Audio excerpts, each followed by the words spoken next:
Hey, welcome to Guitar Knobs, the guitars, gear, noise, and nonsense podcast, hosted today by these knobs. Tony Dudzik, pick Guardian. Jared Brandon, as Jared Brandon, is not here. He's being Jared Brandon, getting his house moved, and unfortunately couldn't join us today. Boo. It was very sad. Boo-hoo, boo-hoo. No, don't boo Jared. In his place. In his place is... Rob Chafe. Actually, not in his place. He's just here because he's not in part his of the place. thing. So Technically, Tony's in his place. I'm actually Yes. sitting in Jared's That place. is and true. I'm in Tony's Hey, place. everybody, it's me, Todd Novak. Welcome to the Guitar Knobs podcast. We are thrilled to death that you are listening to our show. Hopefully, again, and for the first time, that's even super exciting, too. We're going to have a great show today. What's it about, Todd? Well, it's changed. Because originally, if this was the episode, and we were featuring Andy Ferris, the guitar geek, who just informed us. So he's in Austria right now. He just informed us he's actually encountered a pretty severe storm, and his No power, and his mobile tower has been knocked out, and so he had to go up the road to call us and let us know what's going on. So we're going to have him on in a upcoming episode very, very soon. It won't be like months out. It's going to be like right around the corner. Drive Okay? safely, Andy. Yes, please. We're really excited to have him on. In the meantime, if you haven't, if you're not familiar with that, go look him up on YouTube. He's a stuff. really approachable, fun chap, and we're looking forward to talking with him on the show. And he's got a big head of hair. He's got a very sustainable melon. Yes, I guess for lack of better terms. It's I'm jealous of any of that I was stuff. going to ask Yeah. if you were jealous, but I didn't want to be rude about it. Yeah. So, anyways, so in his stead, what we are doing, this is, we got a couple working titles. The first one is Big Fat Medley. I'm offended by that. Well, that's No comment. by the medley part. Or? Yeah, the medley part. Boy. Anyways, so but that's cool because there's a lot of stuff going on in the guitar world right now, and so we're going to take the opportunity to cover off on a lot of that stuff. We're going to make lemonade out of lemons. That is true. I also want to just kind of give a nod to some of the awesome upcoming guests. We've got Native Audio coming up. We've got Uncle Amps coming up. We've got Chris Gill from he was the editorialist from several magazines. Oh, wow. So we have several guitar magazines. He did the Van Halen book. Oh, yeah, that's show. right. That's right. We're gonna do a Right there. a 101 on Japanese pedals. Ah. Yeah. And we got a whole bunch of others. Those are ones that are just coming up, and I've got a list of people that I'm going to be reaching out to this weekend to get them scheduled. So it's going to be great. We've got some fantastic stuff coming. Nice. Also, excellent new news. Also, speaking of guests, New news. several, let's see, in 2019, I reached out to a certain person who just reached back out to me. He said...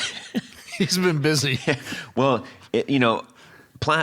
all the different platforms, it's very difficult for me to keep track of all of them because between my personal thing, my band, the company, there's like 4 different platforms that I got to, 5. Dude, same here with all the business stuff. And somebody will send me a message and doesn't get a reply right away. Right. Oh, yeah. So, a Mr. Brett Kingman, Ah, the famous Brett Kingman, yes. demo artist extraordinaire on YouTube and all the other platforms said, "Hey, I just got your message." That's great. But he, I understand, and he's like, "Yeah, I'm so sorry, but let's do this." So I'm really excited that we're going to get him on because he's an extremely knowledgeable person as far as the gear goes, Nice. and does fantastic demos. He's an absolutely effortless player too, so it's great fun to watch. And if you're not familiar with Brett Kingman for some reason, Check him out. Check him out on the YouTube. And let's see here. So we got a whole bunch of stuff that we're going to talk about, but first we need to give a quick announcement. We need to thank Rode. So for supplying all our fantastic audio gear. We're very grateful for them, and for our pal Nick Stillman down there. And so keeping us sounding good, feeling right. It does sound, feel, and look good. And they're coming up with some really fantastic innovations as of late that are actually reaching beyond people who are like ourselves, who are just like, hey, if you want a podcast, well, what if you don't want a podcast? They've got amazing actual recording gear that you can use, and also some fantastic accessories that are coming out. So I like that portable unit that you took over to Rob's to record the addendum to the tube thing. That was neat. So well built. Yeah, it's shocking how when you hold one of these, whether it's the mic not that we're literally using shocking. Right now, it is not shocking. It is it's properly Good grounded. clarification. It is. Although at Rob's house, you never know. Yeah. Hey. Well, when you pick up something of quality and you're like, whoa. Oh, I know. This is really nice. How much was this? Mm-hmm. And then you're like, wait, really? That's not bad. So anyways, thank you very much for that. I also wanted to share a note that we got. This one, it was on a little bit on the long side. This is from Trevor Newman. And he sent this to me. And it was kind of cool because Tony, I think you're particularly going to enjoy this. Okay. So he said, a thought on your recent podcast regarding guitar destruction. Naturally, Pete Townsend is the master of this genre, and my recollection goes back to his appearance at the Marquee Club, Wardour Street in London's West End. The year was 1968. The Marquee was a small club, and to see any band there was a treat. On this particular night, 23rd of April, the club was packed.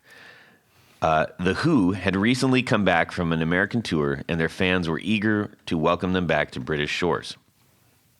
If my memory serves me, the opening act was Jethro Tull. Oh, wow. Top of the bill was The Who.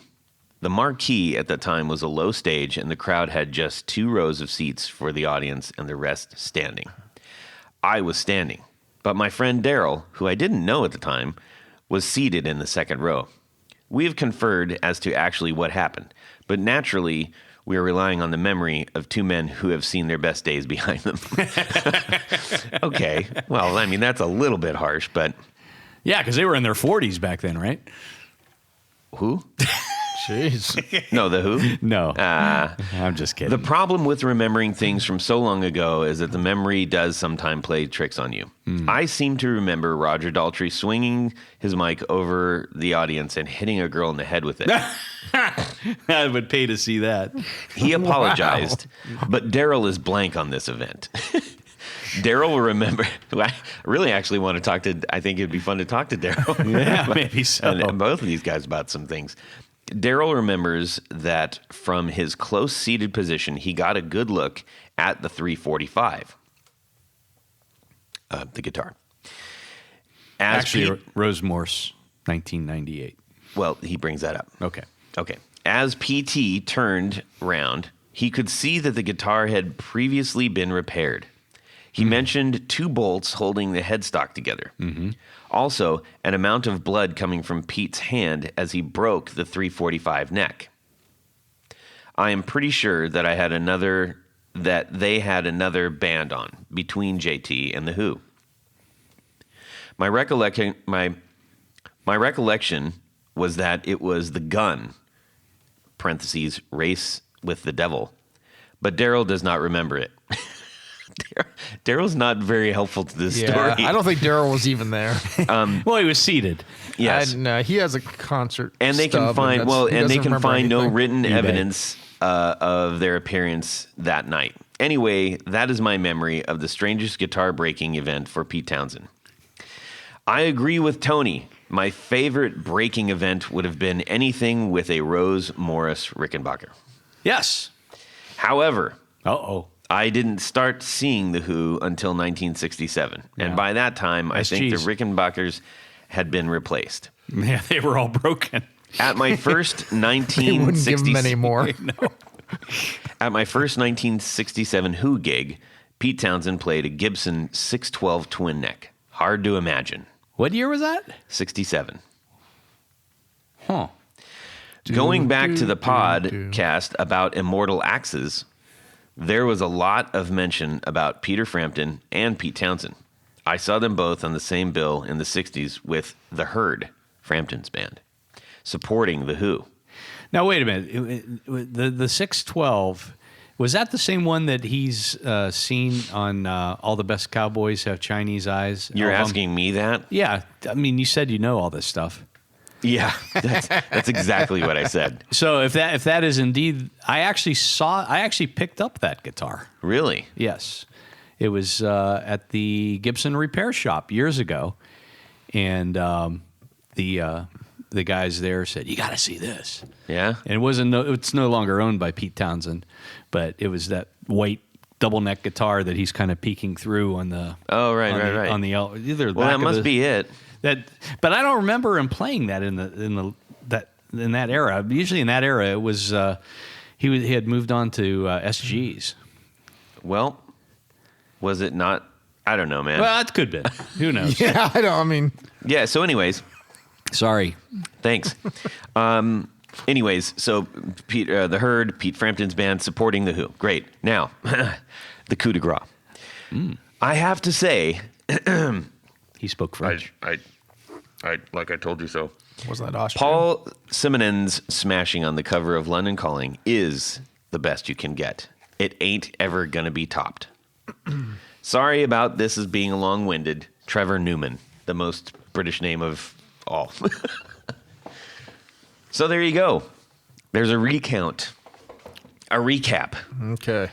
From some, a person who's been there, which was kind of cool and seen a lot of that stuff. And the fact that he agreed with me. Yeah, that's pretty much the reason you read that it. Is the reason. That's right there. Yes. Yeah. So anyways, thank you so much to Trevor for sending that in and for sharing all that information. Anyways, that's it for that. So there. Okay. All right then. Love it. I win. You always win, Todd, because you won't even let me touch the buttons on the Rodecaster Pro. Although he did let me push the record button. That's true. If you play special your day cards here. right, Tony, I will let you push the record button next week too. Oh, I can't wait till next week. Anyway, so let's talk about what's going on this week. Okay, Tony, why don't you kick us off here? I think I will. So this week, my friend Chris, who builds guitars, he's kind of scaling back his business, doing only special order stuff. He had a couple of items that either were in process, stuff that nobody spec'd, but he put together, and he had a Flying V style neck and body that was already together and painted, "quote unquote" style. Style, yes, heavy on the style. Trademark Gibson. Very heavy on the style. Very heavy on the quotes. Right. Please don't sue us. He had painted it metallic orange or orange sparkle. It's a sparkle. Well, yeah, not metallic. Yeah, it's Doesn't definitely look like foil. Yeah, no. Jiminy Christmas, Tony. How long? I mean, A metallic paint help you with everything? has flakes in it. No. And then Yeah, it's just smaller sparkle. That's actually what it is. It's just like Anyways, So anyhow, he's he's trying to move some things, and he gave the neck and body to me at a very good price. I appreciate that. Thanks, Chris. And so I am going to put it together with various parts and things that I have. you're going to assemble it. I am going to assemble it. I am not a builder. thank you. I am an assembler. Yes. But it's pretty cool, and I'm going to end up Tony is an assembler. going heavy on the ass. Wait a minute. You can say that, but I can't say. I said assembler. Okay. Okay. It's on now. But this thing is it's just It's really It's cool. glittery, sparkly. It looks awesome. And I'm going to do a black and gold sparkle guard. I'm excited to hang it on the wall here, Tony. Are you going to put the guitar knobs emblem on the pick guard somewhere? Maybe no. on the headstock? No. I could do that on the back of the headstock. I could. I'll cut it. I'll carve it in with a what is it? Wood Knife? No, wood burner. Oh, okay. That would be cool. Right through the finish. There you go. We'll get a brander. But anyhow, so I'm looking forward to it. I have another V style that Chris made years ago. And it's like kind of like 50 specs, and this is a Heavy 50 spec. on the Karina quote. Yeah, well, that one is Karina. This one is mahogany. Yes. And then I had a set of my favorite Duncan pickups to put in guitars, which is a JB in the bridge and a Jazz in the neck. And I sent those over to Zach at Brandon Wound because I need to put gold covers and, of course, gold screws in those. So he's doing that for me. So that's going to be awesome. Is the pickguard going to be black or white?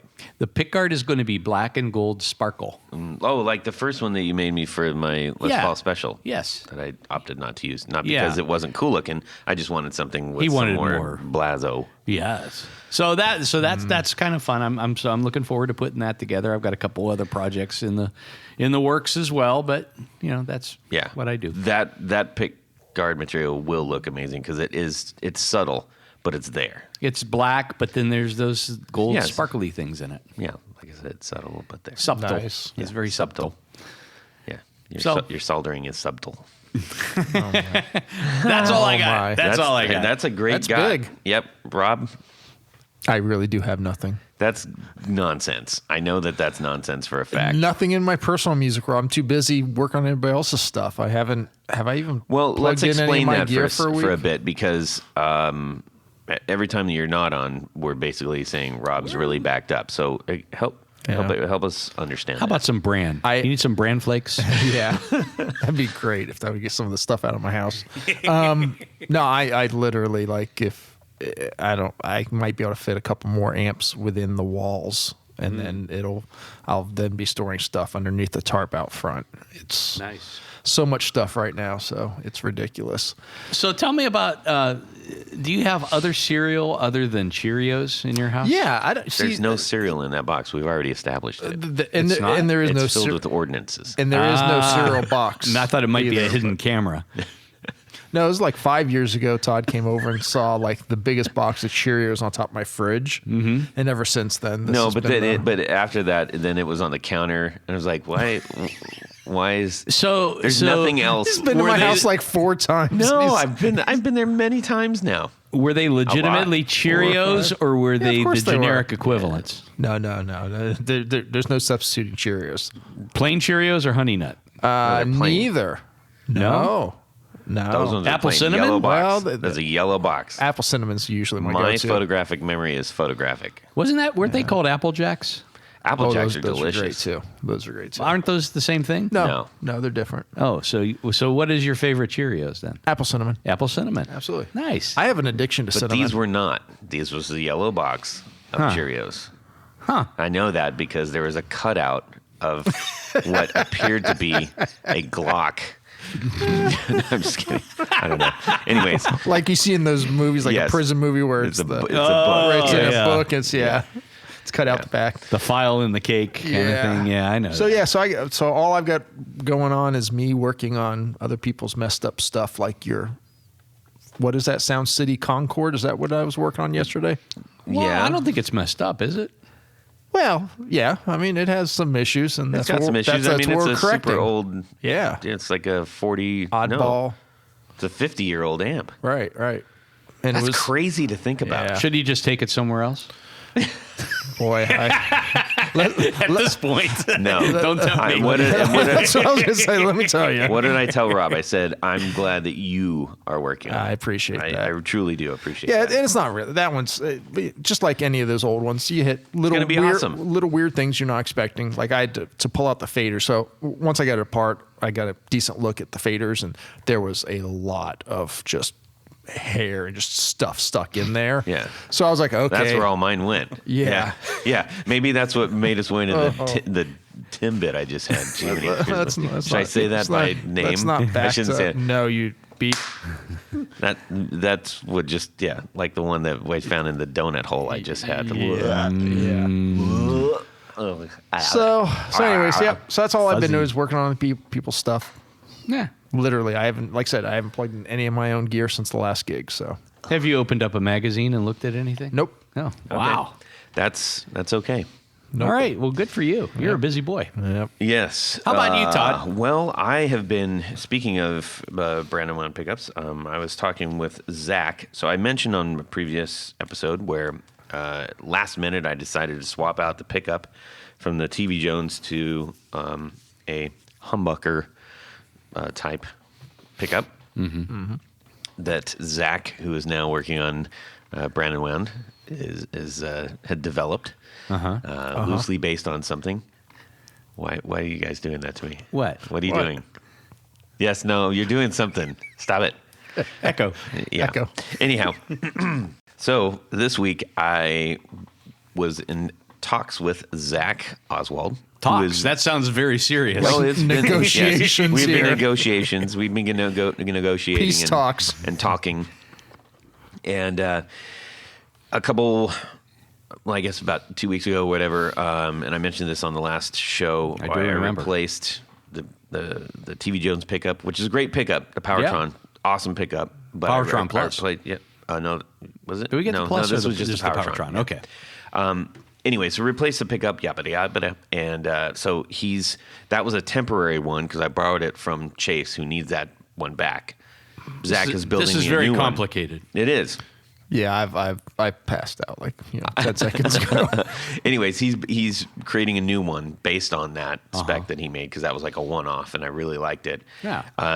And so he said, "Hey, let's talk about covers." And I was like, "Ooh," because I like things. I like the way the things look, and I put a lot of stock into like making sure that I try to, present them a certain way. So he said, "Hey, how about this one? How about this one? How about this one?" He showed me 3 different kinds. One was sort of like it would be the type that you would put material under. Open. So it was like Open open frame, Yeah. right? So Like back in the days of the screen top pickups. yes, exactly. So that's for those that don't know what an open frame is. That would There be. you go, thank you. Do you want to explain an open frame, Tony? Yeah, it's just imagine, if you will, the sides and everything are covered, and then there's a rectangle cut out. Right. Chrome where sides Yeah. and Yeah. open top. Yeah. Well, looks cool. Looks I really, wouldn't- looks I really wouldn't cool. do that. I didn't. Hold on. Say open top though. The bobbins are still there, right? Bobbins are exposed. Okay. yes. Bobbins are exposed, like almost completely. Gotcha. But there is a little bit of hangover, like lip Yep. hangover around that. Yep, I know why what it's you're framed, Okay. essentially. Framed. Thank you, Tony. Okay, and the next one is basically like a Filtertron style. But it's a humbucker size But it's a pickup. humbucker size pickup. Okay. So he has a cover that will do that. Okay, And I so was it's like, kind of got the 2 ovals with a thing across the middle. correct. Which I really like the look of those. Those are awesome looking. Yeah, they're okay. So He's waiting for the third option. So far, he's not Yeah. impressed. Well, give me the third option. So the third option is a full size cover. Yeah. But with the vertical 6 radiator style cuts in it. But I'm using 6 screws in it. So they're not open. So we're going to give that one a shot and see what that looks like. Tony's wrinkling his nose. And shaking his head. And Yeah. notice he's quiet. He is quiet. So, But hey, And that's, what's the fourth option? that's those are the options. Well, Okay, what's the what next I one? what I wanted, what I would really like originally is the full cover. Yeah. Just with 12 12. screws. Yeah. But Why didn't you just go with that? because it's not an option right now. So All right. Well, why not? So the radiator cover, they can look good. I mean, I've used those on some guitars. It's it's a black different bobbins look. underneath. So Well, it's not as complex as when they put other stuff underneath that. I don't like it Yeah. when they put other material underneath the radiators. Yeah. So All right. Well, good luck with that. thank you. And if I don't like it, then guess what? You can always it's change my the cover. prerogative to change them out. here's a question. Yeah. Does it have to have a cover? Are we overthinking this here? Mine does. I want it to have a cover because it's a single right. pickup, and So, I want some bling back there, man. Bling. okay. That's what I'm doing. Plus, he likes to cut the high end off of it. That's what I was going to say. Are you concerned about Oh, the it's not change gonna in come tone? No. Covers do cut high. Oh, absolutely. Yeah, I understand that, but the screws are outside of it. Still. So, Can I explain this to you? please, mansplain please it to feel him. free. So, and this is. And I did, by the way, I did talk to both Jared and Zach about that, and they said, "You're not. This is going to be fine. You're not." Well, they obviously don't know what the hell they're talking about. Yeah. Don't go saying that. No, I mean, They're not here to defend themselves. Traditionally, a cover now with the pole pieces exposed, it helps, but you're still creating a shield around it, around the coils of the pickup. Yep. And so, I think just by default, you end up. I mean, most people wouldn't even notice the difference. Where I notice a difference is like on a Telly neck pickup, which is completely covered. Yeah. If you remove the cover from a Telly neck pickup, it brightens up considerably. Yeah. Yeah. Yeah. It's more noticeable on single coils for sure. Yeah. But no, I think you'll be fine, and you'll probably put the Powertron back in. Ooh. No, I'm just kidding. Yeah. No, But that's the fun of this. We can do whatever we want. Well, yeah, and that's and yeah, I think the pickup that Zach is winding for you is a fun little option. As a side note, you ever find out what the magnets were and all that? No, not yet, because I think he's still kind of honing it in. But I'm I just will. curious what you land on if they're A2 or A5. Probably A5s. I was thinking two, but No, but they're twos. Oh, they're twos? Yeah, because they're built off of. Oh, you know what you're talking yeah. about. Yes. cool. So, anyways, that's kind of I a usually shot of prefer it. the twos as well. I just showed Tony a picture, and he's Well, I'll say this: it's very interesting.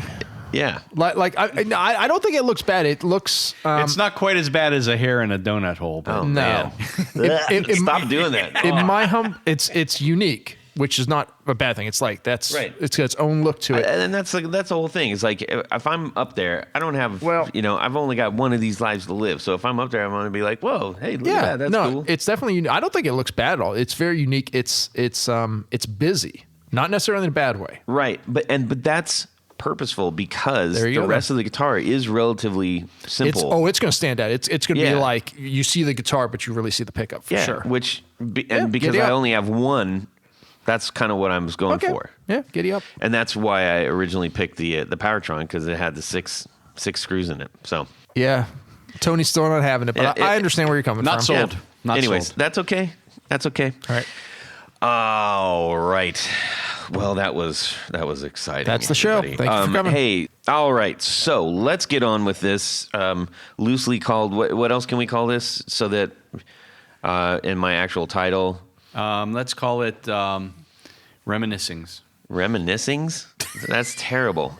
Junk box. Junk There box. we go. I like that Here's the one. junk box. But spell it Junque. Junkie box. Junque. Junque box. Junk box. Okay. No. Okay. Oh boy. Oh boy. Here we go. We've got a bunch of topics that we've been rattling about. Topic number one. Is that topic TOPIQUE? Oh my Topic. Oh my lord! Topic one. Stop. Just read. Stop. Yeah, I'm trying, Rob. I'm with you on this. All right. Where's his mute button? voltage? Voltage. Oh, we're talking about different tube stuff. Yeah. So this Yeah. is. I ran across a video. Actually, a couple because I'm just. I'm interested in that stuff, and I always like learning things. And this was referencing how to control the voltage at a gig or whatever into your amp. Yeah. And I thought, why is that important? Because I didn't really.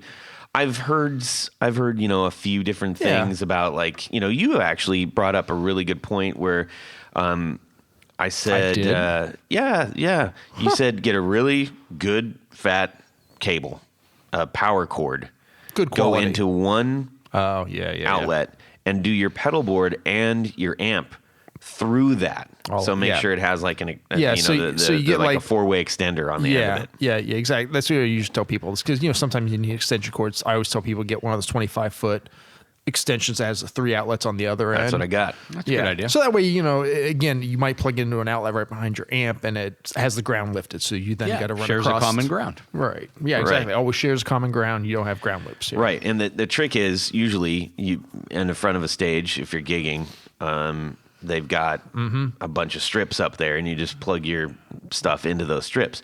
But that's also where a lot of other things are drawing from.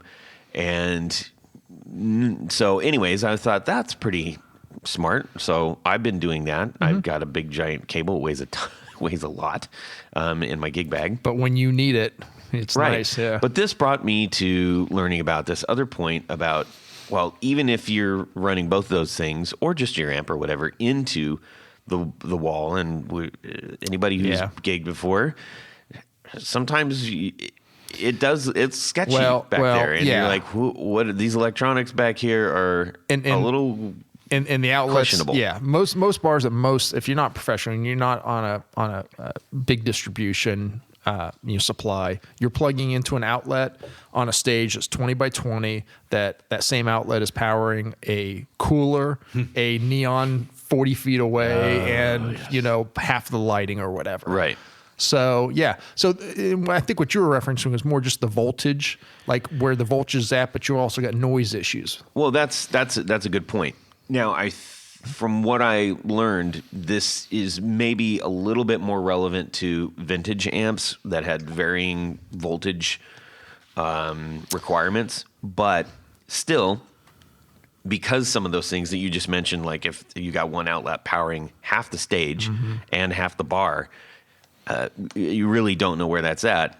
And what the conclusion from this video was that it can really affect your sound. So I just thought it'd be worth talking about that, and specifically, what are some things that can help that? And I think directly what one of the videos you're talking about was just talking about not necessarily dirty, but just the actual potential. Is it at 112 volts, 120, 127 volts, and how that can change? And what you can do to regulate your amp being that. Overloaded or underloaded? Right. Underloaded. Tony, start us off. Let me take you back to the days of Eddie Van Halen. There you go. He was probably one of the first, if not the first, guitarist to use what's called a variac, which is a voltage alternating device, resisting device. Yeah. So you can run transformer. Yeah, it's a transformer, a variable transformer. And what Edward used to do is basically starve his amps, which gave that, when you turn the power off on a tube amplifier, that sound just before it goes off quiet, that kind of grindy sound, that is from starving the tubes. And basically, I don't know what his said. He probably you do that had to be too, under Tony. Yes, indeed. We're on a road trip. Yes, indeed. But I'm not sure what voltage he used to use. I was going to ask you, I've heard all kinds of things. I think most recently I heard on Dave Friedman podcast that it was like something like 90 volts. Okay. So something ridiculously an low. amp that's rated at 120. Right. When you starve it at 90, it gets that kind of crunchy, grindy, starved, browned out sound that he was famous for, and a lot of other players have used it since. Wasn't that a result, though, of the amps being like so overpowered that you can't really turn it to get that sound? You'd have to completely blast. Well, yes and no. So the folklore goes that he was cranking the amps all the way, and it wasn't necessarily to get that sound without having to crank them. He was cranking them. They were complaining about the volume. So then to That's pull what the I'm volume saying. down. Yeah. That's what I'm saying. Right. Yeah. Just backwards. Yeah. Yeah. We're now trying to do that to recreate that crank sound. He was like, I want crank sound. What can I do now to pull it down? Right. Yeah. Right. Yeah. So there are a number of devices, including variacs, are still available. Yep. They're not terribly expensive. They're a little cumbersome because they really are more of a laboratory Yeah, they're meant to equipment. be benched up. Yeah. But there's a couple of others out on the market that a variac is good at regulating the output voltage, but not necessarily the input. And I think, Rob, you brought up that today, whether you're at home or in the studios are probably a little better, but in a bar or whatever, the voltage coming out of the wall. The wall can vary greatly. Most new build homes developments are running. If you would put a multimeter on your outlet, it would not be surprising to see 126, 128 volts. And that's a little too harsh for That's a lot. a lot. I'm going to share. So this is what I learned. Okay, Rob, you already know this, but this is something that I didn't know. The transformer basically 3 times powers.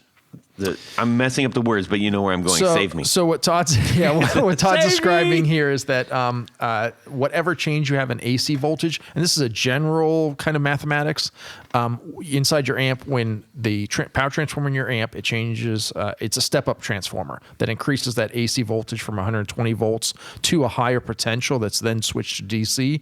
Generally, most tube amps, it's a multiple of 3. It amplifies. So the whole point is that if you're like, well, it's only 8 volts difference, it's then multiplied by 3. Now it's 24. Now it's 24. Then you multiply it again, because once you switch to DC, it's 1.4 times. Oh. So it's like a 30 volt difference that you're talking, which is then like, okay, that's very that's noticeable. really bad for your. Well, not necessarily. It's not necessarily bad. Not necessarily bad. It's just different. So here's a great story for you. This is good catch there, Mr. Recovery. I had a customer, local guy, good friend of mine. He is an anal nutbag, and he called me and said, "Man, one show I play a month, my rig just sounds absolutely terrible." And I talked to him, and again, he notices every little detail. And I said, "Well, you're not changing anything? No, nope. It's this venue and this venue and this venue, whatever, where it always sounds bad." I said, "Well, get yourself a voltage regulator, not a one of those filtering units or anything, not a Variac, a voltage regulator that's only job is whatever comes in, it puts out 120 volts steady." Long story short, he got that first weekend. He played this other venue. He was like, "Yep, that was the problem." He was like, that bar was running at 113 or whatever, and I hated the way my rig sounded, or it was at 126, whatever. Well, I think you made a really good point. One of your latest Instagram postings where you're saying the old deluxes. Yeah, well, even newer amps are having problems with, these are basically brand new amps. Brand new. One was brand new. That new store stock. Power tubes are just blown out. Yeah. So this is something, and there's a certain, I'm getting a lot of, I don't want to say angry comments, but comments that I'm a nutball on this, that from vintage guys go, no, the old vintage Fender Deluxes and Princetons, that's the way they were designed, yada, yada, yada. Well, not really. They might have been designed around 120 volt source, because I think by the late 60s, that was the accepted standard. But the real world outlets were not running at 120 in the mid 60s. They were still 112 or something like that. The point of all this is that the Deluxes back then, a 65 Deluxe, would put about 400 volts on the plates of the output tubes. Roughly 405, 390, something around there. Now that same amp, when it comes in my shop, if I bias it at 120, we're now up to 420 or so. Okay. Someone else doing it at their home where they're not regulating the voltage into the amp, they're running a source of 126, so they're running it at 440 volts, let's say. Yeah. That's enough to chew up the grids. Any production 6v6 now, except for the JJ, are only rated at 350 volts on the screen. 4 or 450 on the plate. But the screen is the real problem. They're only rated at 350. JJ tubes are rated at 450. But this is the problem, is it's actually the voltage applied to the screen is too much, and it's causing the tubes to fail. And that's actually why I tell a lot of my guys to get a Variac, or, I'll throw out the name Some here. sort of regulator. Brown box. Okay. Well, and so Brown box, the one that we're talking about, the Amp RX? Amp RX. Amp RX Brown box. That is literally almost a pedal form. It's about the size of a brick. Yeah. Maybe a little, yeah. So it's about the size of a brick. Yeah. It's not something that you necessarily put on your board, but it's not a giant amp top type rack thing or something like that. The biggest difference between that and a normal Variac, is typically cylindrical, and it's bigger. Like we're talking the size of a volleyball or some slightly smaller, whatever. It's just not meant to be portable. Right. Where the Brown box is kind of a very elegant, in my opinion, simple solution that musicians digital can understand. Readout, so you can look down and go, that's exactly what it is. Exactly, very clear and digital readout. You can adjust accordingly Exactly. to Yeah. normalize that. Exactly. No matter what comes in, you can set. There's one knob that you set to match. So if you have, let's say, 125 volts coming in, with one knob, if it's set to the bypass position, whatever they call it, it shows you it's 125 volts. You then adjust that knob until it says 120. So Right. now, and then you can go. It diminishes by percent less, and right? then past that, once you set the source voltage, then you can select how much you're diminishing it by 3%, 5%, whatever the different settings are. Yeah. Yeah. So I could do it. Yeah, exactly. It's very simple and it's clear, like you said, very Right. clear, easy voltage readout. So it's like, oh, me, musician. Right. I And don't, those are coming in at like about $350. yeah. It's not cheap. But They're not cheap, but if you happen to be at a gig and you're like, this is the one, everybody's here. This is like, I mean, personally, I feel like every show that we do, I approach it that way, even if there's like, doesn't matter how many people are out there, right? Yeah.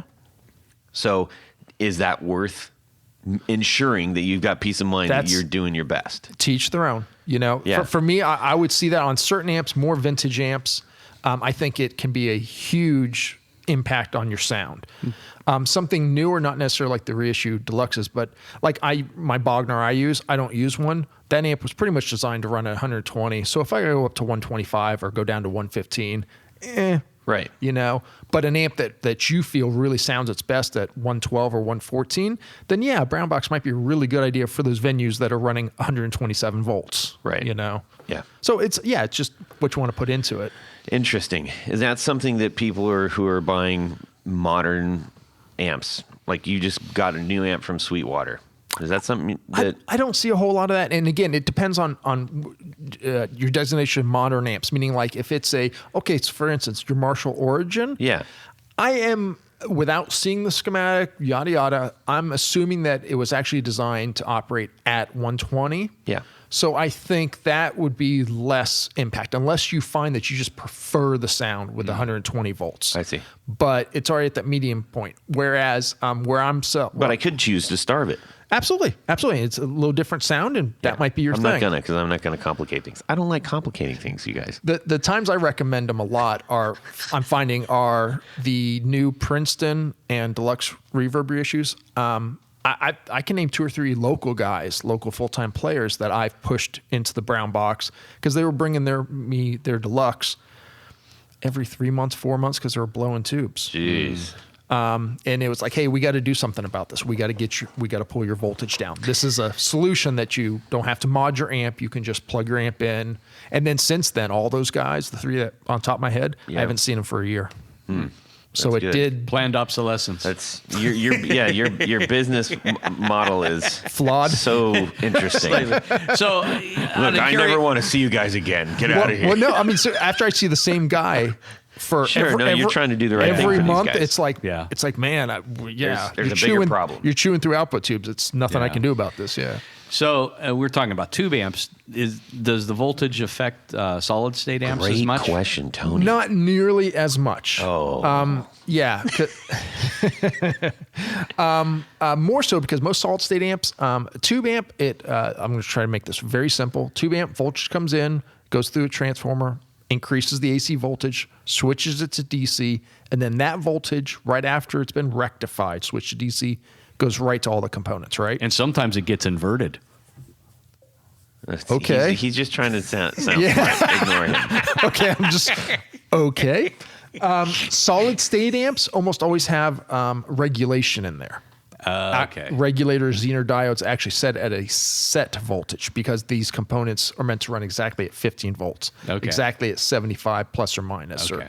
So no. So they've got like built-in regulators. That's exactly it. They have Okay. built-in regulation. Yeah. I was Nice. really trying not to do. So, remember were you Kids gonna in the do? Hall? You watching? Yeah.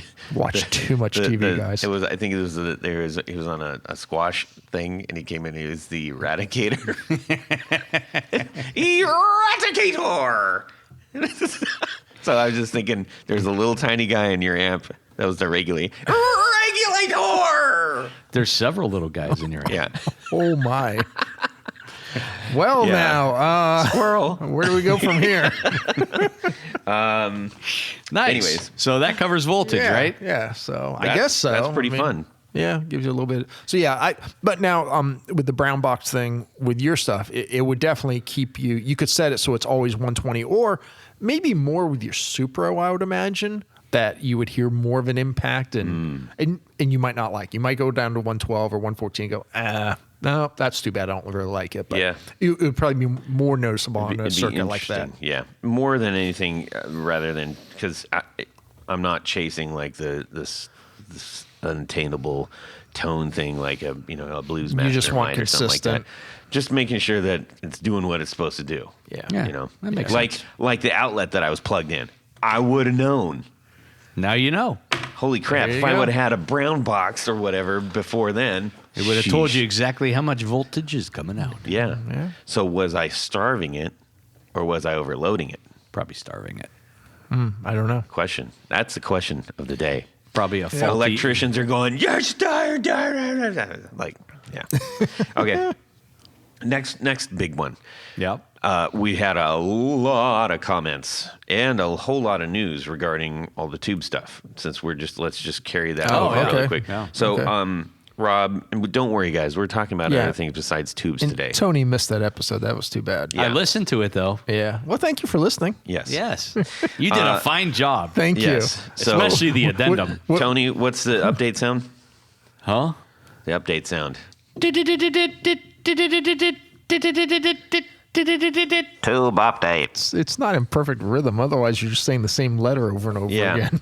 That's like an SOS. Or he's like, I think he was actually Morse coding more donuts, please. less hair. Where's Yeah. my damn coffee? Hold the hair.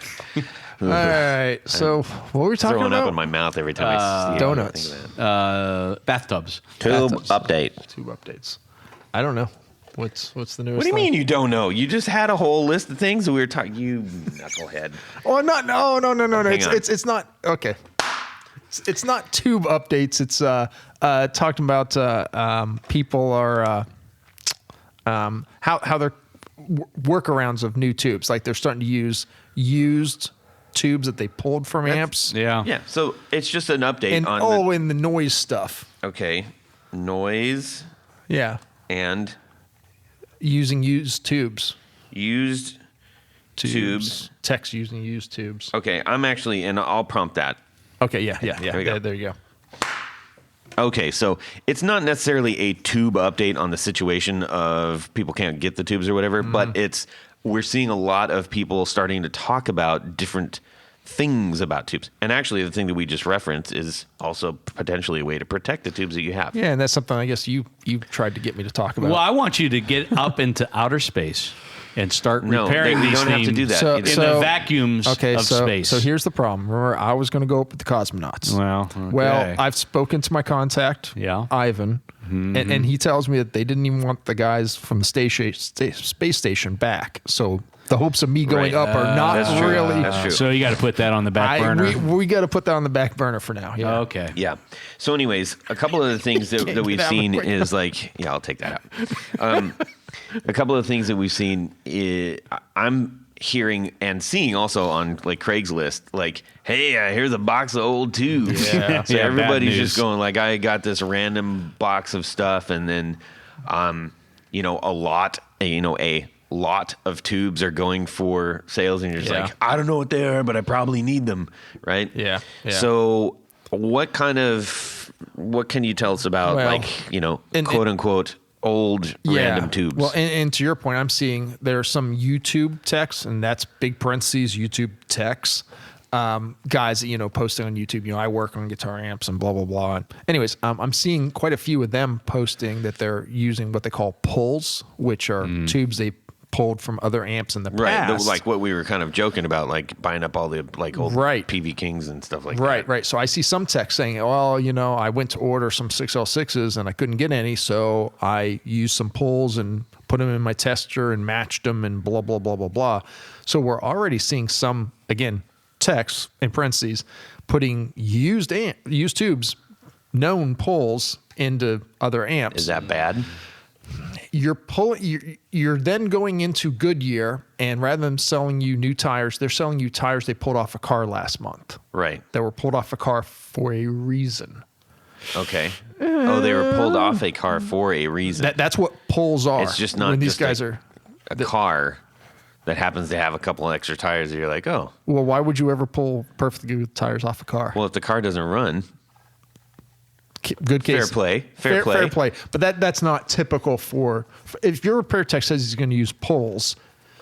It's somebody else would either have had to come in and abandon an amp, and he pulled the tubes from it just to use. We can't fix this amp, but just go ahead and keep it. And that's almost never. They're used tubes. That's what they are. Okay, all right.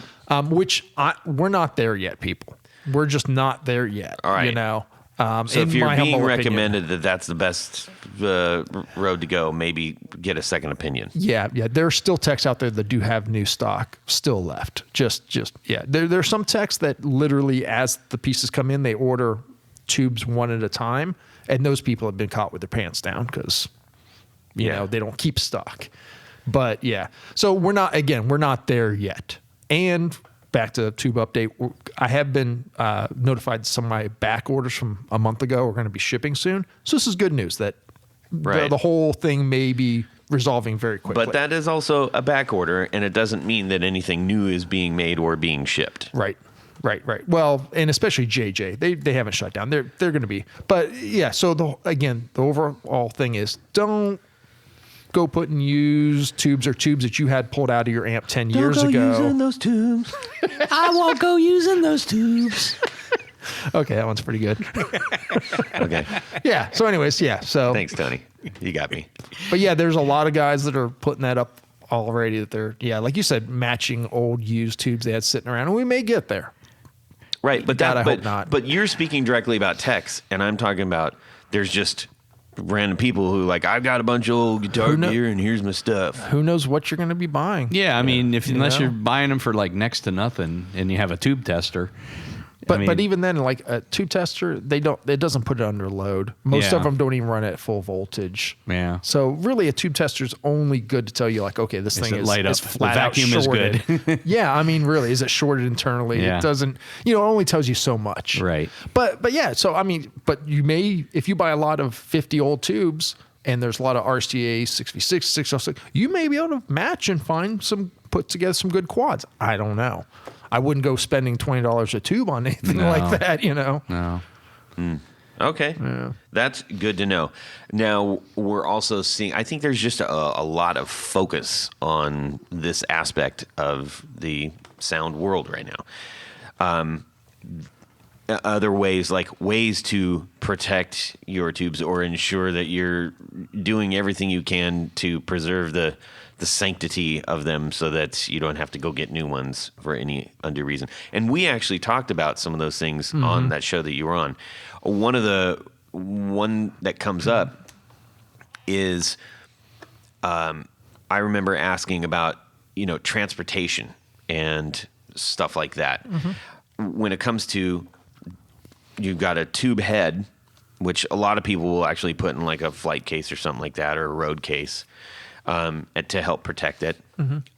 But if you got a combo, your combo goes where where it fits. The amp part goes where the rest of everything goes, and that's also tied to a lot of weight, which can get bounced around and jostled and stuff. So one of the things I remember asking was, how much does your your amp transportation affect the longevity and or the quality of your tubes and how they are situated? Yeah.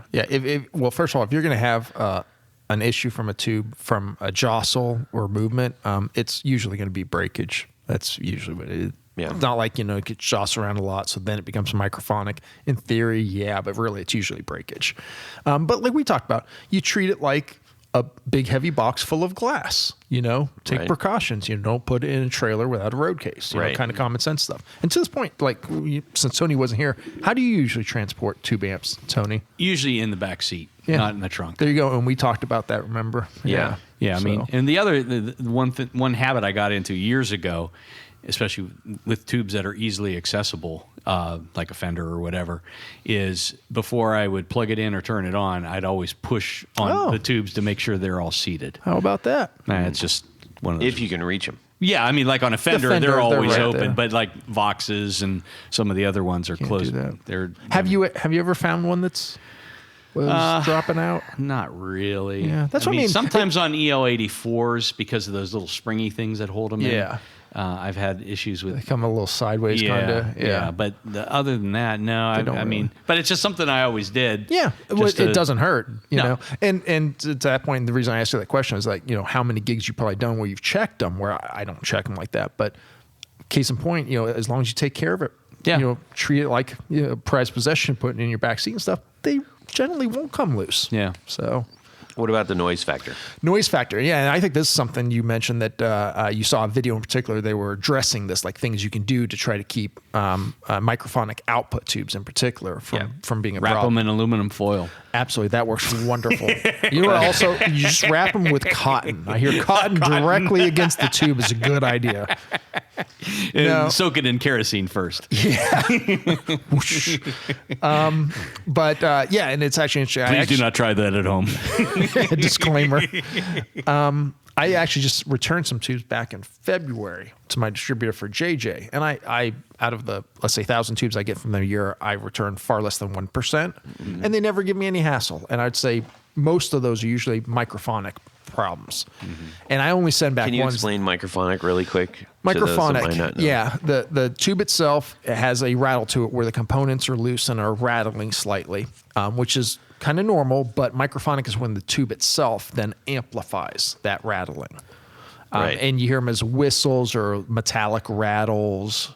So maybe something similar as I think of that is if you tap on if you have your guitar plugged in and you take like a little screwdriver and you tap the pickup, if it goes tick tick tick or if it goes like Okay. Or Yeah. I mean, typically. it's loud. You can hear it when it does it, as opposed to one that's not active or Yeah, and every tube will do it. Like I get people call me and they've been watching YouTube stuff and they say, well, when I tap my V1, my first preamp tube, I can hear noise. I'm like, well, yeah, you're tapping. It's good. You're going to get some noise. Yeah. It's when you're playing and you hear these weird sounds. Right. That's when it's a problem.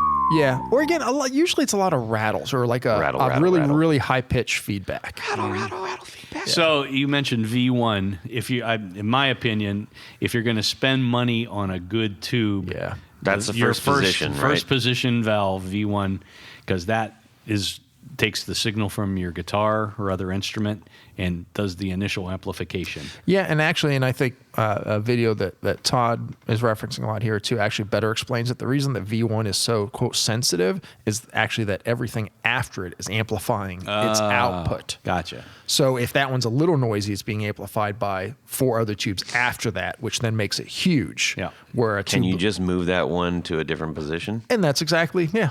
You can do that at a gig. You can, and a lot of times you can do that. You move from V1 to the phase inverter, which is the last little tube before the output tubes. It's the pinky It's toe. Yeah. Okay. So, anyways, you could swap those, and that first one that was a little microphonic in the first position. Once you put it in the phase inverter, it's not nearly as sensitive. Right. So you can swap those around. So that way you don't have to buy a new tube. You can just change positions of the tubes and take care of it. So, but the bigger problem, I think, like what you were talking about, Todd, was the output tube microphonics. You can't switch those. They are what they are. So yeah, and there's people talking about it. So there are these tube dampers, which are just silicone rings, high temp silicone rings. You probably see them; they're bright orange, and you can put those around the tube. This sometimes helps. It's become standard practice of me to put those on 6V6s and deluxe reverbs because the JJ 6V6s unfortunately are prone to microphonic noise. By the way, if anybody right now is just seeing an image of the Julia Roberts meme where she's overlaid with the math problems, Oh, jeez. then We haven't talked about anything math.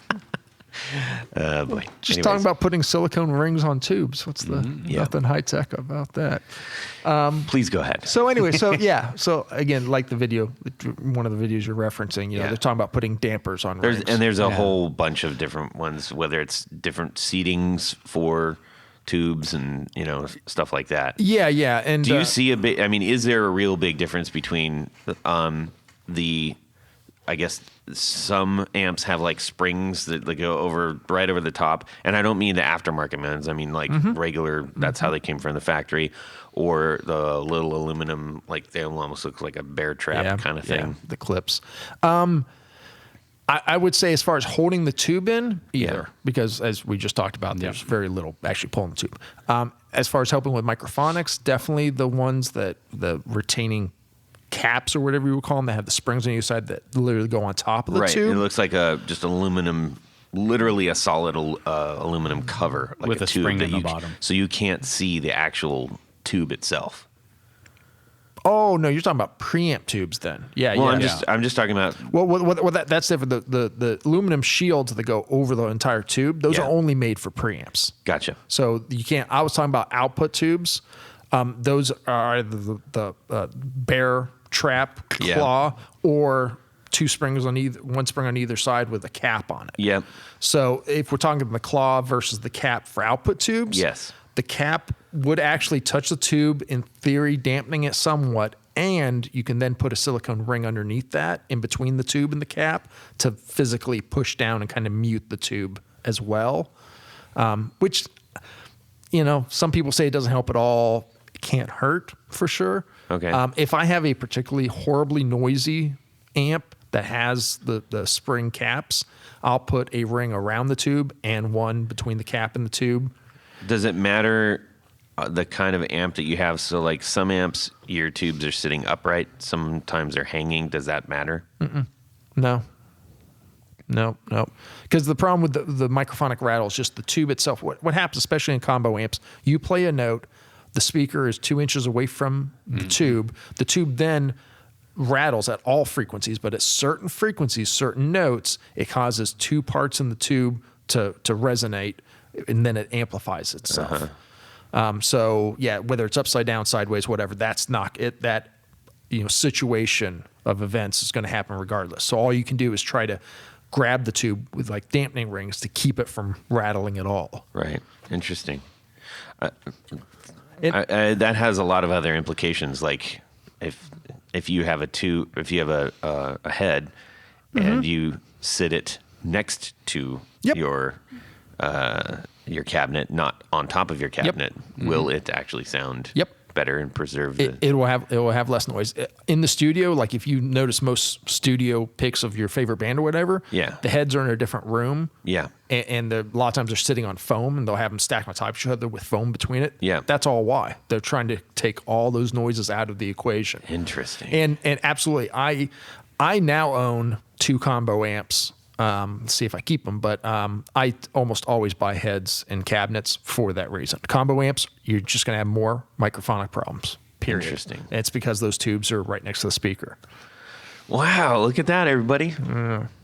I didn't know that. That's great. And I was talking about, someone interrupted me 20 minutes ago, but probably Tony. I was returning some JJ tubes, and I said, I returned less than 1%, yada, yada.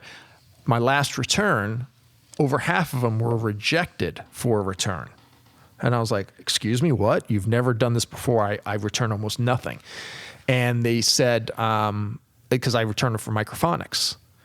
And they said something to the effect of, except for this one brand, we're not accepting returns for microphonics. So I think this might be a new trend where I would say that tube is rejected because the microphonics are just inexcusable. They're saying, no, it's your amp is stupid. No, they're just saying, well, welcome to the world of tubes right now. Yeah, they're saying, be glad you got tubes. Exactly. I think that, so yeah. And likewise, I've got customers that are bringing things, it's a little rattly. And I'm just like. JJ, where's JJ located again? Slovakia. Oh. But yeah, I'm telling customers, if you got something that's just a little rattly, just deal with it for now. I mean, and I'm trying my best not to replace any tubes that are just a little noisy under certain circumstances. It's like, unless it's just like, oh my God, it's terrible. Well, it is what it is. That's so interesting. I'm still thinking about because I've always been a combo guy. Like I like the idea of a combo, but It's convenient, but it is. But yeah, that makes me think quite a bit. So, and if you're dooming, boy, don't get a combo. don't get a combo. Yeah. But if you're dooming, you probably have a head the size of an RV. Right. Anyway, Exactly. So, yeah. Okay. Here's another one. We were talking about. I'm gonna switch it up and save this for later. Okay. Patent versus trademark. Needle off the record. Yeah. Hard left, but. There have been between people we know and people that we know personally and people that we're hearing and seeing things about out in the world. There seems to be a lot of controversy and discussion. I would just say that there are a lot of builders that we focus on, particularly on the show, that we've had on the show. And we do try to pull in people that are trying to create something, some form with their own fingerprint on it. Okay. And I don't mean like somebody that's just assembling, replicas of what we know exactly that there's almost zero difference. Right. We're talking about somebody that, is like you said, is maybe I've thought of something that I haven't seen before, or I'm putting my own real big twist on something. This is a unique body shape. There's a unique body shape. There's a unique pedal aspect, format, configuration, amp, any of that stuff, right? Right. And it doesn't mean that the people who are making things that very, very, very, very closely, almost indistinctively closely, are doing something bad. That's not what we're focusing on. We're trying to celebrate people who are like, hey, I made something and this wasn't there before. We do love that. Those people that are doing that are investing in an immense amount of time, an immense amount of their resources, immense amount of the blood, sweat, and tears. Exactly. And it's important that that's paid off by us acknowledging that, which is why the show even exists. Yeah. But also that we more importantly probably maybe protect that, and help recognize like, hey, this is a thing over here, and how do we protect that? So we were discussing the difference between, how can somebody do that? If there's a builder, if there's a guitar maker out there who's like, I created my own shape. I've never seen this before, and this is my creation. Now, as much as everybody goes and is like poo-pooing and getting mad about some of the huge builders, they're doing the same thing. Right. I mean, so I've had a lot of conversations over the last couple months about this, and there are people who see this as a very black and white thing. This is maybe, unfortunately, a very gray thing. Yeah, at least I think it should be shades. at least less gray, maybe not black and white. And I lean more towards black and white. Well, there's reasons for where I'm saying and this, and this is the conversation. And I think it's our each individual viewpoint where we sit in this industry as far as consumer and producer and everything in between. Yeah. Mm-hmm. So, to that point, one of the things that we've been talking about is how can smaller builders maybe protect themselves and their ideas. One of the biggest arguments for this is Tony's going to drop on us. So they're essentially, if it is a true design, whether it's a shape or a circuit or anything a circuit like that, layout or a format, or there are essentially two options. The first is a design patent. Design patents cost a lot of money. They do. and they require I'm going to interrupt. Yeah. What's a lot of money? I mean, I would say What's a minimum several filing? thousand. $3,000 to $5,000. Okay, and that's like for an attorney to put it together. Attorney for has to file put it. There's a specialized attorney that does it. There are very specific drawings That they that need. have to be presented, and there are companies that do patent drawings. Right. And then there's the descriptions and everything like that, the filing fees, and then it has to go through a And review. it takes a long time. And it How takes long? about a year and a half, 2 years. Yeah. Okay. Typically. Okay. Unless it's something they find something that is comparable that already has a patent. already exists, right? And that's part of the process. They and whoever you hire to handle this too, do they first do a cursory search to see if there's anything already out there? They would hire a company that does nothing. That's their Okay. special. Just like there's a company that does the drawings and a company Right, that does right. the Yeah. verbiage and things So like they kind that. of check it all out, make sure it doesn't already Right. exist or anything too close, and then Right. they file it. Then So you all wait those for the really government to do cool it. like blueprints of like the Telecaster, Right, that's what that is. the Broadcaster. That's when. Well, it would be the Telecaster because they, anyways. Right, they right. had Well, changed that. it was the electric guitar. Yeah. Electric solid body instrument. That's right. That would, So, but the So, point being, so I is, sidetracked you. Go yes, ahead. Okay. that is what that is. Okay. And go ahead, Tony. So a lot of companies, especially in the early 70s, Fender, Gibson, Martin, several others, there's kind of a shortcut, and that is the use of a trademark. And trademarks generally are less expensive to file. They are faster, generally speaking, and somewhat easier to defend. If you have a design patent and somebody basically duplicates what you're doing, you also have to have a bunch of money so that you can legally defend that thing. And if you're going up against somebody who has big, deep pockets, Right. you're going to lose. But to that point, though, and this has been the overwhelming argument against. Forget about trying to do a copy, Design patent. a patent. Just like a proper patent. But while like your number one competition or predator may not be the biggest guitar No. company on the planet, it Right. could be something another small. builder that you're like, hey, builder, that looks an awful lot like the thing that I'm building right now.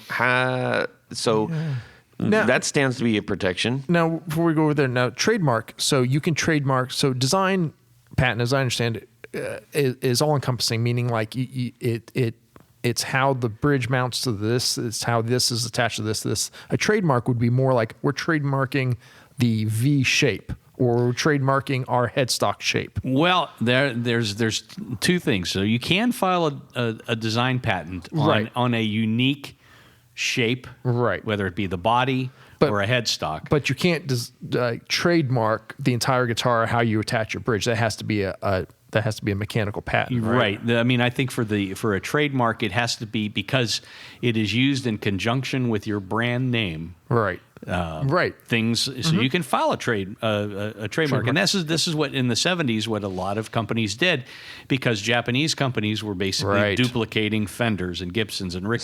So what's a and- good example of a trademark versus the design patent, Tony? Well, Aren't both the Fender headstock shapes? Haven't those been defended by trademarks? Not correct. Yeah, It's patent. all the Not So, design so, patent. so, because so it's those not are a just the perfect- shapes. Yeah, it's not a. So if you go back into archives, so Fender has hundreds of patents.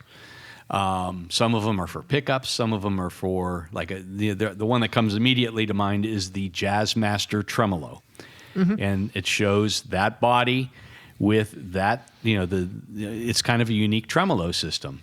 It's not a Bigsby and it's not a Maestro. It's not just aesthetic either. It is Right, right. functional. It's about the different. functionality. Yeah, and it's three-dimensional, It's a not mechanism. just. So that, the Jazzmaster Jaguar Tremolo is a patented design. Yes. Gibson PAF pickups, patent applied for, and then became Gibson patent pickups. They applied Right. for the patent for a humbucking design pickup. And there's some controversy in that too, because how it was awarded. But, Yeah.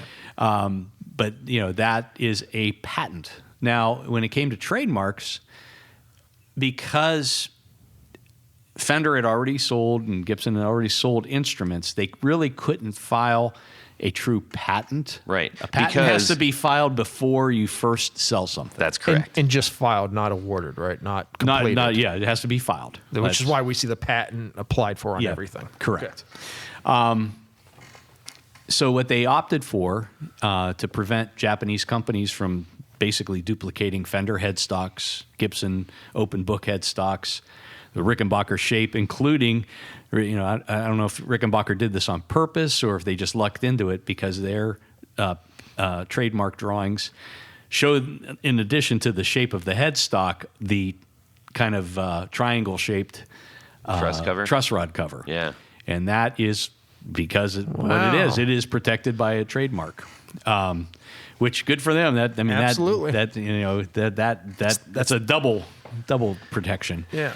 But so that in the early 70s, that's what all these major companies filed to prevent Japanese companies from basically duplicating and whatever, even if they used didn't put that exact logo on it. It was the shape. And let me interrupt you here. So kind of to where we're talking about now, where obviously the problem isn't knockoffs from Japan, it's knockoffs from countries like China, Indonesia. The trademarks worked because Japan was an international trading partner that had agreements for trademark, where we don't have those agreements with China. Correct. They can, thus the Chibson. Exactly. I mean, they could stamp out exact Gibson headstocks like Rickenbacker. And for instance, not that I recommend anybody do this, but it's much easier to get things like, for instance, in Canada, that are, say, replicas. Really?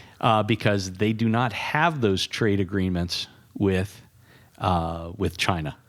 So interesting. So they, it gets into a lot of shades of gray when you're getting into this stuff. I don't necessarily recommend anybody go out and, certainly I would not condone passing off a obvious replica or copy that may even say Gibson or whatever on the headstock. I don't recommend doing that. That brings me up to something I'll bring up later. Okay, you can do that. But I think, these trademarks in particular are probably the best way. And if it's a small builder that has a specific design of a body or a headstock or whatever, it's not as expensive as going for a patent. And if you've already sold instruments, you'd have to go with the trademark route anyhow. And I think most small builders, what they might be setting themselves apart, they're probably not reinventing the pickup. They're probably not reinventing a bridge. It probably is shape and visual, cosmetic stuff, which would fall under trademark anyways. Correct. You wouldn't need a patent. And that's where we start to see the black and white starts to become a little bit grayer. Yeah. Because to what degree is it different, right? But I guess if the trademark's awarded, then it's different enough. It is. I think just a general sort of, craft understanding would be, if you're having to justify it, maybe it's too close. But then again, you got to think of it this way: how many small builders, like I'll see somebody come out with a what they think is a unique pedal idea, and I'll go, no, so and so over here already did it, because there's so many people. So the pedal industry is a little bit different. Well, it is. But so you've got a small builder, let's say in Columbus, Ohio, that does, let's say 6 guitars a month, and you've got a small builder in Iceland that does 6 guitars a month. They may not know, and they may have come up with almost the same kind of adjusted shape. Who's going to sue who, and who's? They just happen to develop at the same time. I think that. Okay, so where I see a lot of gripe happening, and whether this is Jared talking about DiMarzio or, he's said that one openly, so we'll just go with that. And even though he's not here, we're going to throw him under the bus. Well, no, he Good job, Jared. Thanks, Jared. The problem is that when you have people who are aggressively and with great force, enthusiasm, maybe going after people that can no way defend in any way, shape, or form, or are protecting something that is so wide and vague that prohibits anybody from even creating their own version of anything close to that. Yeah. Is where people get their feathers ruffled. Understood. It is tricky, and this is where the gray part, because but they came up with that, right? So is that bad, or is it just bad because they're big and they've got a lot of money and they're not letting me play in the same sandbox? As far as the big companies, my take on is I'll say this name because I think they've done this a little better. Fender isn't demonized nearly as much as some other brands are. Right. But they have very successfully protected their stuff, probably more so than other companies have. But I think they've been a little more selective on who they go after and how they go after people. Right. And at a certain point, you can't put the genie back in the bottle. You can't, but if you think about, dang it, I almost saved it. if you think about Fender stuff, they kind of have, and how they've gotten around it too is that they do the licensing of the necks through All Parts and somebody else now. Yeah, but that doesn't prevent all the other builders. It doesn't, but they very quietly. I personally know a few builders that have gotten letters from Fender. Okay. Because the headstock was too close. Yeah. And just by too close we mean identical. Yeah, exactly. And a gentle letter to a small builder that's only doing 5 guitars a month or Right. 10 or whatever is enough. Right. And they don't have to make a whole thing, and they're not going after other big companies who also make S-shaped guitars. It's like, well, that horse is out of the barn. Yeah. We're not going to. But if you're going to That copy genie is out of the bottle. Yeah. Box. Or box. Whatever. Yeah. so I think some companies have, like I said, have been more the big guys because they haven't just drilled everybody. They're not. Fender's not going after Schecter because they make an S-shaped guitar. They're like, well, yeah, okay, but don't copy our headstock. Yeah. Right. Yeah, because that milk's out of the cow. That's a little bit. Yeah, exactly. Well, and wasn't there a lawsuit years ago that Fender did try to do something with the bodies and it was quickly struck down? Well, I mean, yes, and in some cases, I mean, it was Fender and Gibson. I don't know if you remember, just a few years ago, Gibson was licensing the Flying V shape. I didn't know that. Yeah, and I don't know how that all ended up. I think a point here is if it's a person that's building something for themselves, most of these major companies they're not going to come after Right. it. No, it's resale. But That's when go they after. see stuff showing up on eBay or if you have it on a website, Right. and they or a perceive major you're player selling, is using it. yeah, if you're selling hundreds of guitars, Well, or remember, I mean, in the early 2000s, I can remember so many small builders all over the country were putting the Fender decal right on the headstock. Yeah. So I mean, musicians kinda kind of Yeah, brought this that's upon where the themselves. gray and the black and white. Yeah, are that's- like, It's Yeah. right, exactly. Yeah, so I think it's to a certain degree, you have people who are sort of, I don't know if it's crying wolf is the same thing, but they're complaining about Gibson going after people or any other major manufacturer, but then also copying other small builders or heavily being influenced by other small builders. Yeah. Well, I think we see this more in the guitar world. Yeah. Maybe not so much amps, and definitely not pedals. And you mentioned amps and pedals. The problem with amps and pedals is that it's not as distinct. It's almost impossible to trademark a circuit. It just is, because there's only so many ways you can put resistors and caps. Where you can draw something on a piece of paper and call it a guitar, and it'll be the shape of your hand. It's like, well, nobody's ever trademarked that shape before, so you're good. Well, I think too that there is just an understanding of like the pedal world of builders seems to be like, oh wow, you figured out a slightly different way to do this thing, and you did something different, and people actually celebrate that, including the builders themselves. They celebrate it, but then you've got knockoffs from China that are being sold on eBay for $29.95 of every new pedal that comes out, and even boutique stuff, and even old stuff, and old stuff. everything. However, to the argument, even with the guitars, is that if like Gibson shouldn't be threatened, because if people really want the Gibson, in theory, they're going to buy that. They're not going to buy the one that isn't one, but looks like it. I'm not saying that is correct or incorrect or valid or invalid. No, I was going to say, and my long-standing viewpoint on that, I own 2 Gibsons. I don't own any. I've never owned any knockoff cars, actually. I only buy the thing, right? As far as Gibson, they always seem to be in the spotlight that it's a lawsuit here, it's a lawsuit there. I really wish they would focus more on, rather than putting out the competition by lawsuit, build it at a better price, at a cheaper price, so then they don't need to have any there won't be any competition. You know, there will be the Chinese knockoffs that are $200 which they can't sue them out of existence. You could also anyways, argue by doing that their quality, and the reason you would buy that one is you are spending the extra to have. This is the best, or this is the most quality, or this is the whatever. And they should continue that. But that's what I'm saying is, like, for instance, let's say there's a builder in Arkansas right now that is making exact duplicates. He calls it the 59 Les Paul Standard or whatever, or Paul Standard is what he's selling them for $3,000 or whatever. Not, roughly price would you buy Les Paul. The only reason he's in existence is because he's able to give someone some level of quality or some or customization unique. or No, I'm saying he's making knockoffs. Nothing. He's not making them in dinosaur purple. He's making a 59. And this is happening. There's these guys that are still doing this, and they're still putting their own logo headstock on it. But what are they offering that Gibson isn't? Right. Because they got the name too. So what's that? Or here's a case in point: Collings guitars. A lot of them are. I mean, they're not knockoffs. They've got their own, but they're. You look at it, it's like, okay, that's their version of a Les Paul. That's their version of a Junior or whatever.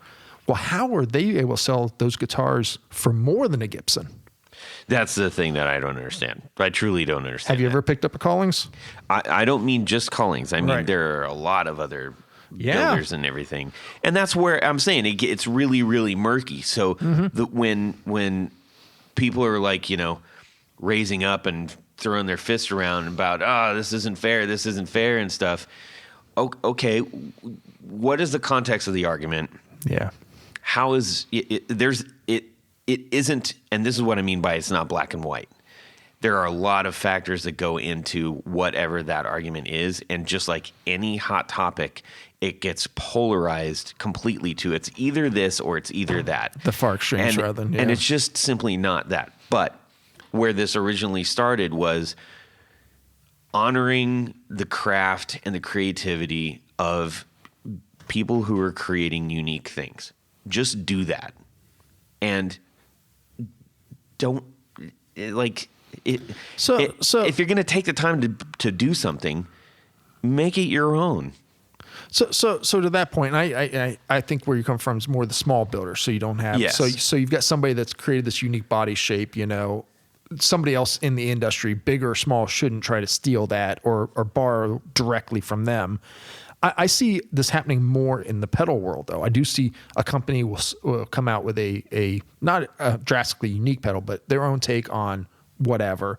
And these cosmetics, I can't think of any right off the top of my head, but literally it's like this is their look at their pedal. And then I see a Chinese knockoff show up on Amazon 6 months later that's like, they changed one letter in the name, identical. But I think the pedal world, we understand like that's going to happen, and it's not a thing. But to your point, I think it's on us as musicians to go, I'm not going to support that. I'm going to support the real thing, even though it's 4 times as expensive, because that's the guy who designed that. But my point is that I believe that the audience, especially that listens to this show, does honor that, and they do believe that. I've got I know. I've got so many customers though that would be like, well, I just bought the was it Nux? Is that one of those brands on Amazon? I'm thinking like Joyo or something. Yeah, I mean, like, exactly. Well, yeah, but it was only $40, and it's close enough to this. But well, cool. But by fine. You doing that guy that designed it, he doesn't make money by selling the units. He makes money. The selling of the units pays him back for his 800 hours designing the product. Yeah. You know? I get that. But I do believe that the pedal world is a little bit more about that exploration because there are so many variables.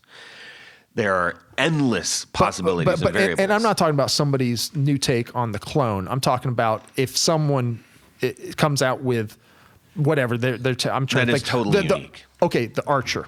It's a clone. It is, well, yeah, I just call it, clone, right? Yeah.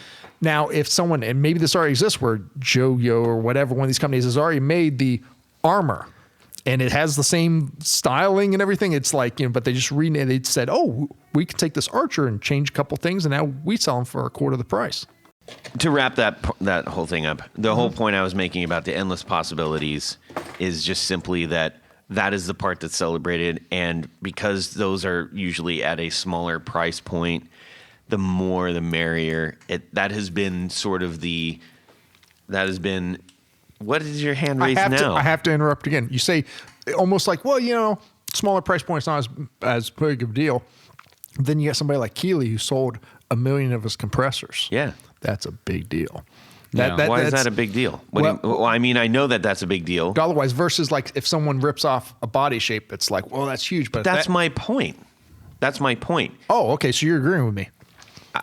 In a roundabout way. Yeah. I hadn't finished there. Okay, so sorry. my point was that in the pedal world, there are so many variables and there are countless ways, and that is celebrated in that realm more so than in the guitar building world, because there's only so many things you're going to be able to do that are truly distinctive, that it takes a lot longer, and it's a much bigger investment, and there's a lot more for someone to ramp up to actually be able to create these things.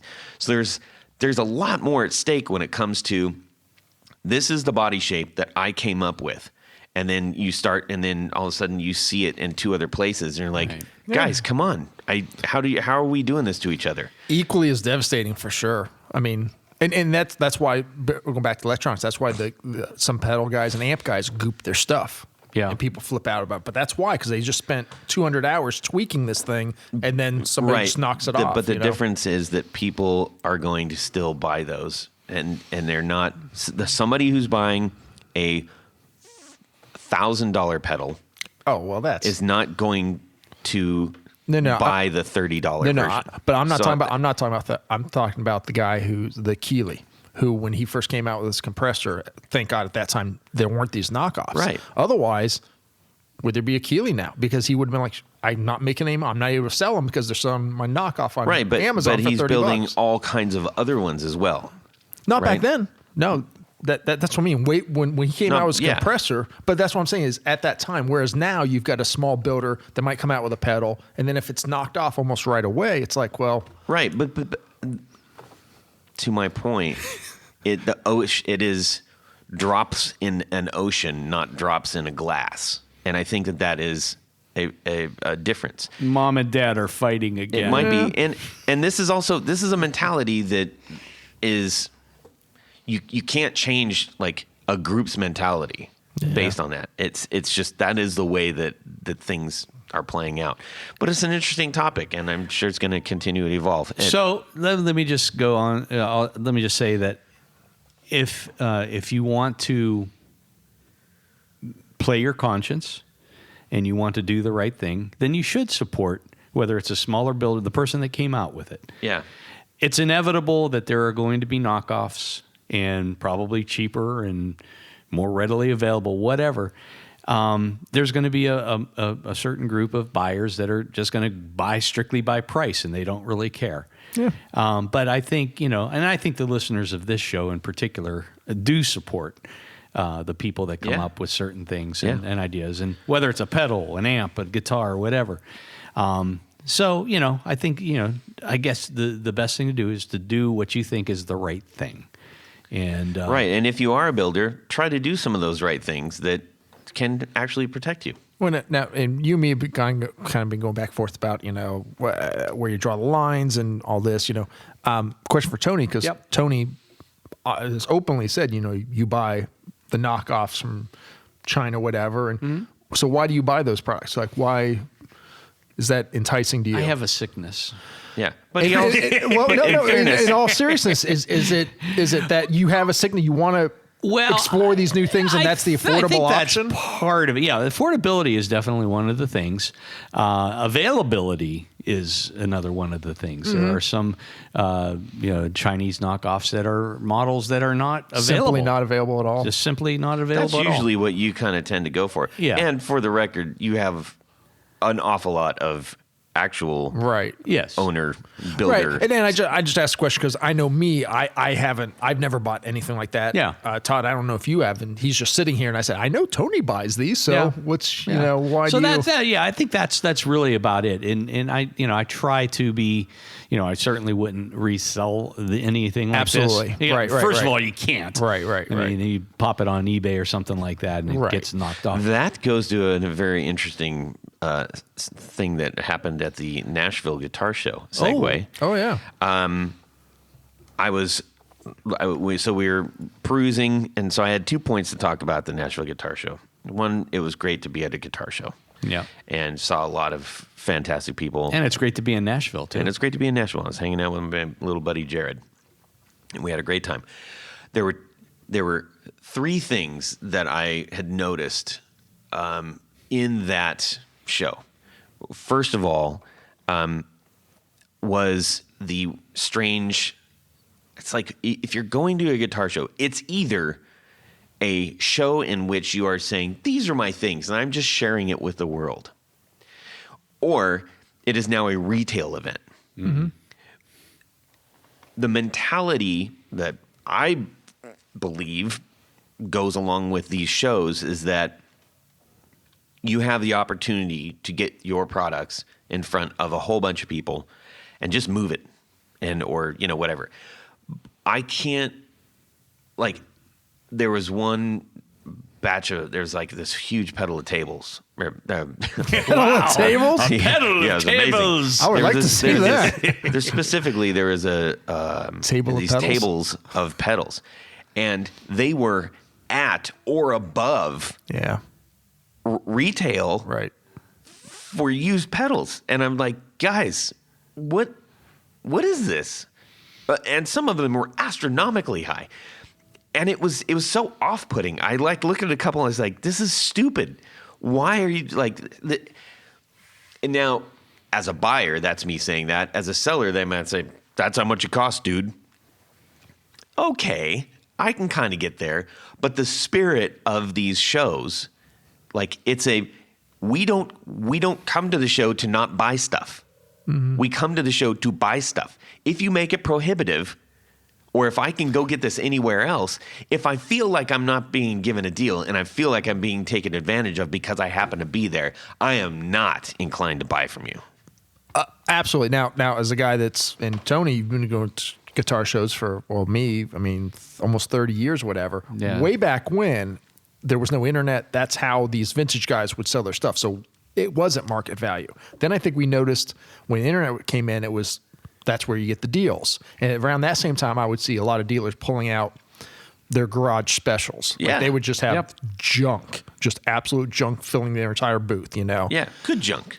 One man's junk's another man's treasure. No. I mean like junk. Remember those crate amps that were like crates? Well, okay, yeah. And I would pass by a dealer's booth, and it would be over half. It would be that stuff, and it's like, what do you drug all this out to a guitar show? You got a real '59 Les Paul across the aisle. And There's somebody who's turning around in the back of their chair right now, looking at their collection of actual crate amps. Wallow crate. Yeah, well, but I mean, when you go to up until that point, when you went to a guitar show, again, 30 years ago, you would go in and I remember when I bought my first Marshall, I walked in, I had like $600 in my pocket. I wanted a 50-watt Marshall head.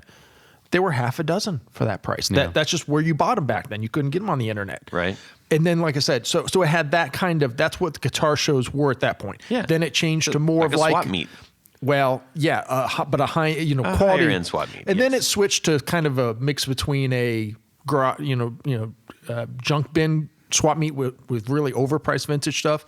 Point now is that I'm seeing more and more new stuff, or like you're saying, just dealers bringing out just their stock of what they also have on Reverb, also have on Right. eBay and everything. Right. My point there was just that it seemed.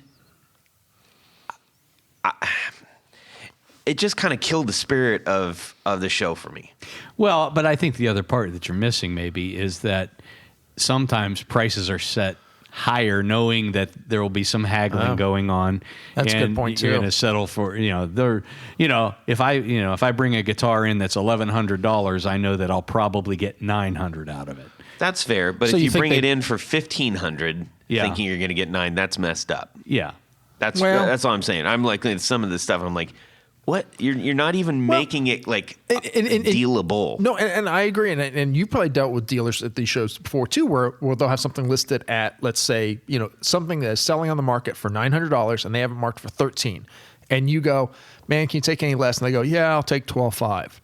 Yes. And they're just on Pluto. It's like, there's no way you're going to get that for it. And then at the end of the show, they're standing there, and you go back, well, you take $9 now, okay. Yeah. So I mean, but that's just personality. That's right. I'm just saying I know as a you- blanket statement. I know you were very off put by the I don't know.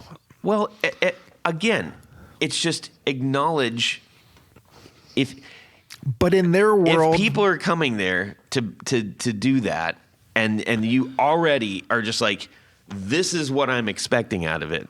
That was just me. I don't disagree with you, and I do the same thing. And I walk away from those deals. I don't get like personally hurt. I just go, well, that guy's in outer space, but whatever. That's his. Yeah, that's I'm how he not wants to sell. I'm not getting personally hurt.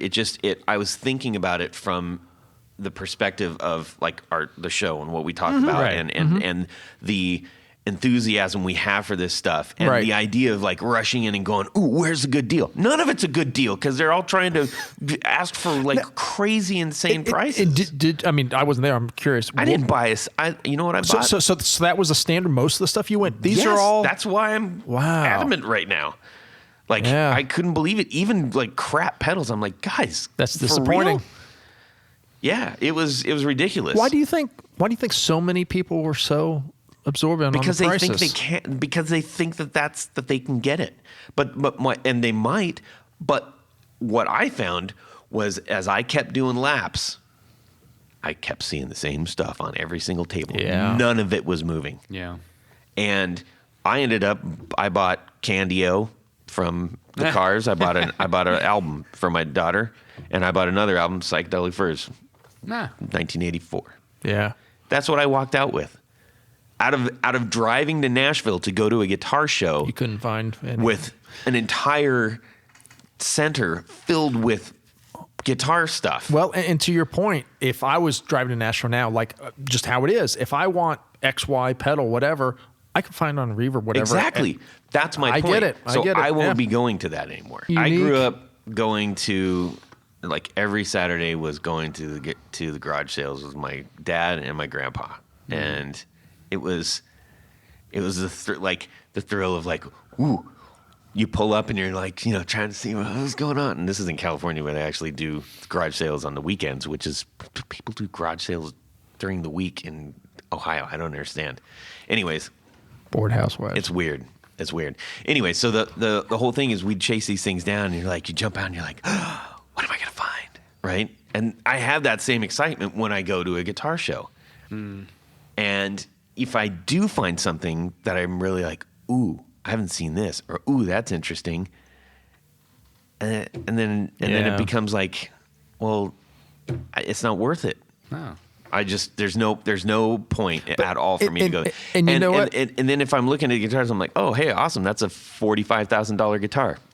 Right. I'm not going to be able to buy that. But like 2 people here can do that. Well, and 2 points, that's why I don't even go to the local show here anymore. Because for the last decade, it's like there's nothing there that I can't just get immediately through the internet or whatever at the same price. Unless you're doing a good, like, You hey, haven't been to my I'll booth. trade this stuff. Yeah, Tony's got all kinds of junk. Well, and I don't know. I know Tony's probably hip to this, but when I used to do the guitar shows, when I was managing the retail location, the local store, all the good stuff disappears before the doors open. Yep. Many times, yes. Yeah. But a lot of At times the- that at gets the real repurposed prices. too. Well, sometimes, yeah. Yeah. Well, and that's what, I would trade with other dealers. They come over and they see a early Squire sitting on my booth for $400, and at that time that was going price.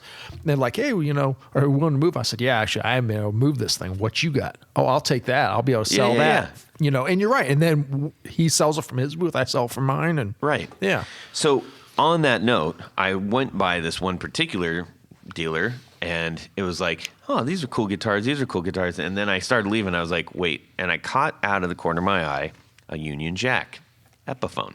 And I was like, what? Because those are not out in the wild. The Noel Gallagher signature model, Supernova, Union Jack Epiphone. Did they just not? We don't know. Because by and large, I mean, if you look online right now, they're all in that same price point. So, this particular one, I was looking at it and I was like, $700, and I was like, holy crap, and I was ready to, almost broke my hand reaching for my wallet, but then I started looking at it. I was like, nope, they got this on DHgate for sure. And I started seeing all the little stuff. And the thing that bothered me is I said, hey, is this an authentic episode? I don't know. Bull crap, you don't know. Bull crap, you don't know. You're out here in Nashville trying to sell guitars. Don't do that. Yeah. Don't do that. Don't you like to give people the benefit of the doubt. Somebody else who may not be as wary could end up losing a whole bunch. That's not cool. Don't do that. Yep. I mean, for the right price, like the one, Tony, that you guys gave me. I love that. I absolutely love it. It is. I cherish it. You know all the things that are wrong with that. Oh yeah. But I'm okay with that. And to your point, if you had walked up on that and it was marked, let's say $400, and you asked the guy, says, no, this is a knockoff from. This is what it is. I probably would have bought it. I get you. Yeah. Anyways, so that was that was the thing. Yeah. Anyways, all right, everybody. Well, that was super duper fun. We're gonna check in with Tony, because Jared's not here, so we're just gonna. Did Jared borrow the El Camino? He did. Again? He took it for the weekend to he's move stuff. Yes. Because I didn't see it outside here. You know what we have to do to make sure he doesn't keep doing that? We need to get some of those old Subaru Brat seats and put them in the back. Jump seats. Yeah. Let's do it. Is that ever legal? Okay. Yeah. Oh, dear God. Anyways, I don't think ahead. it ever was. So, ladies and gentlemen, at this point of the show, it's our favorite thing to do. It's our game show. It's called Would You Rather? Yeah. Okay, ladies and gentlemen. That's accurate. That's accurate. So, this one is pretty straightforward. Yes. Plain and simple. We have two options. Yes. You're walking down the street, Uh-huh. and a genie grants you a special wish. Would you rather be able to only nail your perfect tone live or your perfect tone in the studio? And that comes from Scott Philp. Yes. Thank you, Scott, for sending that in. Thank you, Scott. So very simple. You got two choices. The genie says you can have perfect tone in the live setting or in the studio setting. Okay. Which would you choose? All right. Tony, you go first. Yes. Okay, I'll go first. Thank you. Okay, Tony. I think that I would choose to have perfect tone in the studio. Why? Because once it's recorded, it's there forever. Yes. Now, I think even in a live setting, you can get pretty close to that. And let's face it, live doesn't always sound like the recorded, nor should it sound like the recorded version.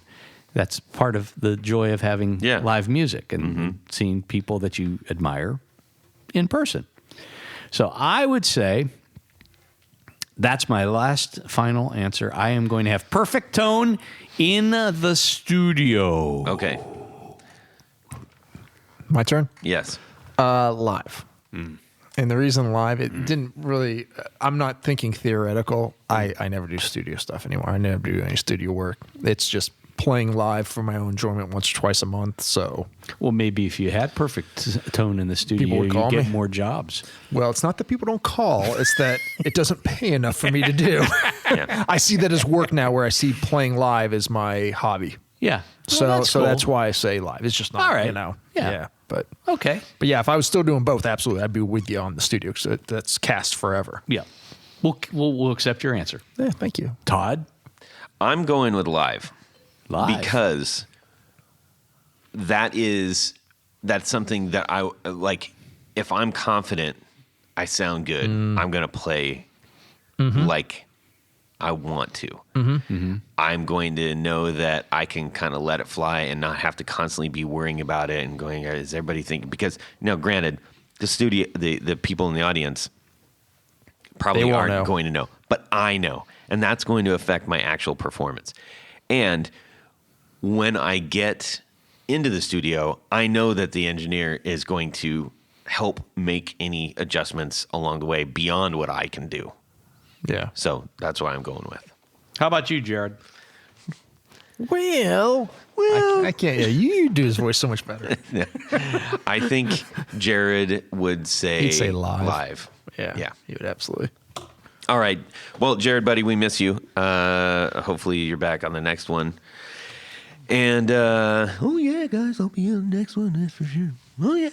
All right. So we are going to thank a few people here. That's right, Todd, because at this point of the show, we like to thank a very special group of people. These are our executive producers. Now, you might be wondering, what is an executive producer? And more importantly, how can I become an executive producer? Very simple. Go over to patreon.com/the Guitar Knobs and check out the couple of levels in which you can participate. Become a member, become a supporter of the Guitar Knobs. And you get a couple of, there's just some great stuff, that thank you gifts and things that Todd is so nice about sending out. But there's one thing more. Rob, what is it? Get your name read on the thing. Your name read on the thing, and that's what I'm going to do right now. So special thanks to these executive producers.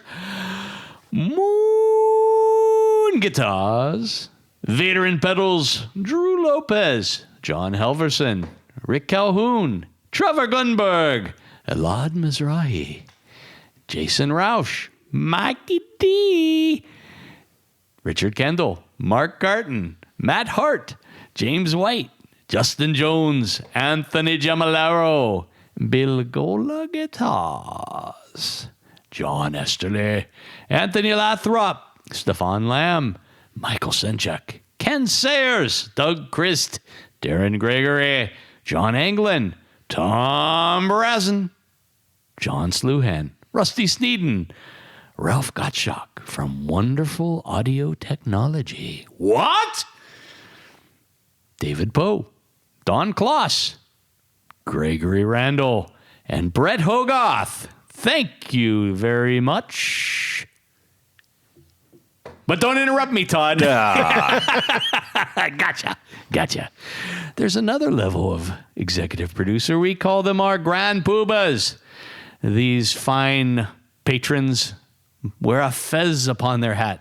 Their hat? They wear a fez upon their hat? No, they wear it upon their head. I suppose you could put it on your head. I too. guess you could. It depends on the hat. Whatever, yeah. Yeah. But anyhow, it's required by law. When they listen to the podcast, they just have to have it on. Wear that fez. I'm watching you right now. I've got cameras. That's not creepy at all. Hey, you, Manasco. Get that thing back on. Okay, good. So special thanks to these grand poobahs. Tommy Manasco, Ricardo Igareda, David Kaminga, Brandon Wyown Pickups, Hex Matos, Michio Murakishi, Bob Crouch, Jake Cadian, Sam Jett, Tyler Rhines, LSJ Music Company, John Williams, James Pennington, Adam Johnson, Steve Keys, Cody Foster, Science of Sound, Brian Robinson, Jonathan Jerusik, Corey Nigro, Michael Van Zant, Tim Nowak, Jonathan Daly, Martin Cliff, Sean S. And Eddie Serratos. Thank you. You betcha. Thank you all so very much. And we need to find out, Tony, where can people Let's get do your it at the stuff? same time. What? No, kidding. We'll do it, Roni. Yeah. Tony Roney? What? Go. The San Francisco treat. Just go over to patreon.com. Well, yeah, we've already established Let's that. go over there. But then after you go there, go to pickguardian.com. Check out the stuff that I have available for sale online. But I do a lot more custom work than anything else. So shoot me an email. Let me know what you need, what you want, what you're trying to do. And I will take very, very good care of you. Right on. Rob? Mad Cow Amplification, Instagram, Reverb, Facebook, OnlyFans. No. Chafe. Your OnlyFans, basically, you just rant about stuff. That's all you do. That could be something. Yeah. Yeah. But you do it in some weird outfit or something. Oh, boy. Yeah, that would be TikTok. He could do a does not TikTok. actually have a thing, so don't go there. I Do mean, the to our TikTok knowledge, thing. he does not. You can do it. TikTok. I don't even know what TikTok. I'm Yes, so you do. old. All right. I don't Hey, everybody, know. you can send me an email, Todd at theguitarknobs.com. You can also DM me on Instagram at guitarknobs. We'd love to hear anything you'd like to share with us. And send in your would you rathers. We know that you got them. So do that. And we're so thankful and grateful for the audience out there who is listening, including you, person who is going, wait, me? That's me. Yes, that's you. We hope that you have a fantastic guitar week. And subscribe! Oh, yes, you do. What the hell was that? Those things. What? God, He hates so everything. Weird. I don't hate everything. You're like Todd's Mikey. the one that I hates don't everything. hate everything. You clearly Give hate it to everything. Mikey. He won't like it. He hates everything. Okay. More Timbits. Big fat You don't need any more sugar. I'm taking these away from you. medley. Go ahead. I got the press record. Oh my god. Okay. All right, let's do something. Let's make. Did you get a hair? I think this is a yes. He got a hair in his Timbit. Oh well. That was awful. I can't eat it now. Now, some, they're making them Timbits. Yeah. I felt a little bit like Tina, like, ha!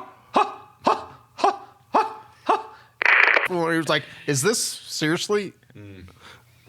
I actually had to cut. It was somewhat satisfying. I'm not gonna lie. I know that feeling because I.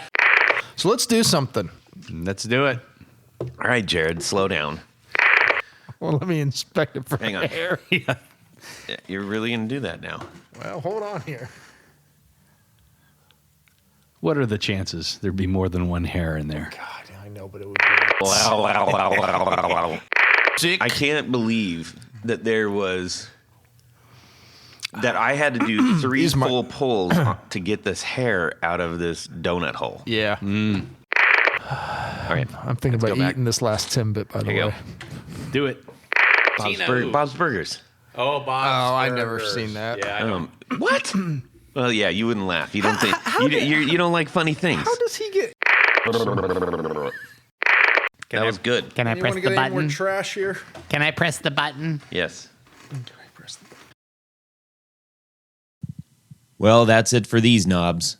Please visit our Patreon page at patreon.com/theguitarknobs. Visit our website at theguitarknobs.com for all of our past episodes, 4 on the Floor blog, and other good stuff. You can connect with us on social too at our Facebook page and share your gear and stories on our Facebook group. Also, be sure to check out our Instagram at Guitar Knobs. Catch you next time.